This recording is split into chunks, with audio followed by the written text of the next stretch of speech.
ఢిల్లీలో పార్లమెంట్ హాల్లో జరిగిన మొదటి స్టాండింగ్ కమిటీ సమావేశానికి హాజరయ్యారు భువనగిరి ఎంపీ చామల కిరణ్ కుమార్ రెడ్డి.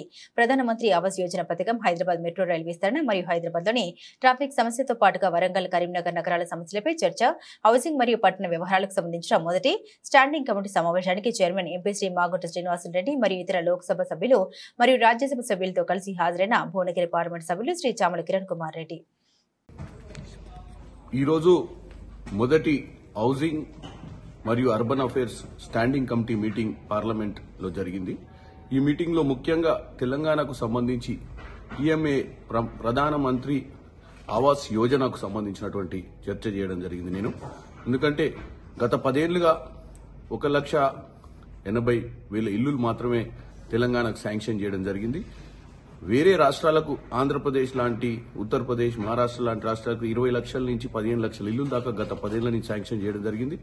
రానున్న 5 సంవత్సరాలలో కూడా 1 కోటి ఇళ్లు చేయాలని, 1 కోటి ఇళ్లు కట్టియాలని ఏదైతే సెంట్రల్ గవర్నమెంట్ అనుకుంటుందో దాంట్లో ఈ మధ్య ప్రజాపాలన పెట్టి ముఖ్యమంత్రి రేవంత్ రెడ్డి గారు ముఖ్యమంత్రి అయిన తర్వాత ప్రజాపాలన కార్యక్రమంలో 33 లక్షల ఇళ్లు అవసరం ఉన్నట్టుగా, అంటే అటువంటి పరిస్థితి ఉన్నట్టుగా, అంటే అంతమంది పేదవాళ్లకు ఇల్లు లేనట్టుగా గుర్తించడం జరిగింది.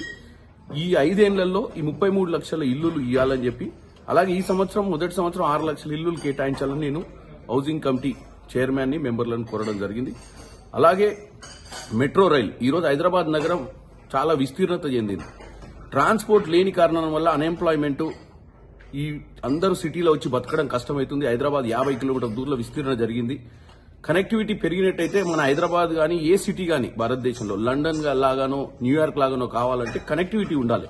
ఉద్యోగాలు చేయాలన్నా, చదువుకోవాలన్నా ఎవరికైనా గంటలోపు హైదరాబాద్ లో ఎక్కడికైనా పోయేటట్టు ఉండాలంటే మెట్రో విస్తీర్ణ చేస్తేనే మన భారతదేశం రానున్న 10 సంవత్సరాలు, అంటే గత 10 సంవత్సరాల్లో ప్రయత్నం చేసినాం గానీ ఆ స్థాయికి ఎదగలేదు. రానున్న 5 ఏళ్లలో ఈ పార్లమెంట్ 18 పార్లమెంట్ లో ఈ యొక్క మెట్రో విస్తీర్ణత కూడా చేయాలని, ఎస్పెషల్లీ హైదరాబాద్ సిటీ ఈరోజు 50 కిలోమీటర్ల దూరం విస్తరించింది. సో ఈ మెట్రోను ఇమీడియట్ గా దానికి సంబంధించినటువంటి మీటింగులు పెట్టి ఇవి విస్తీర్ణ కార్యక్రమాలకు సహకరించాలని కోరుకున్నా.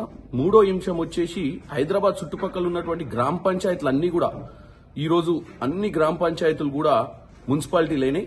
ఇంతకుముందు రూరల్ ఉండేది గ్రామ పంచాయతీలు, ఇవన్నీ లేఅవుట్లు కూడా రెగ్యులరైజ్ కాలేదు. అప్పుడు ఈ లేఅవుట్లలో కూడా డ్రైనేజ్ సిస్టమ్ లేదు, కనెక్టివిటీ సిస్టమ్ లేదు. దీనికి భారీ బడ్జెట్ కేటాయించినట్టయితే వాళ్ళు అర్బనైజేషన్ అయినరు తప్ప వాళ్ళ స్థితిగతులు ఏం మారలేదు. ముఖ్యంగా ఇబ్రాహీంపట్నం నియోజకవర్గం ఏదైతే భువనగిరి పార్లమెంట్ లో ఉందో అలాగే అన్ని ఉన్నాయి హైదరాబాద్ చుట్టుపక్కల. ఎందుకంటే హౌసింగ్ కమిటీలో తెలంగాణ నుంచి నేను ఒక్కనే ఉండడం, సో అన్ని అంశాల మీద ఈరోజు సుదీర్ఘ చర్చ జరిగింది. సో ఈ అంశాలన్నింటినీ కూడా సానుకూలంగా స్పందించారు చైర్మన్ గారు. వీలైనంత తొందరలో మినిస్ట్రీ తోటి కూడా ఒక ప్రజెంటేషన్ ఏర్పాటు చేసినప్పుడు నాకు అవకాశం ఇస్తా అని చెప్పడం జరిగింది.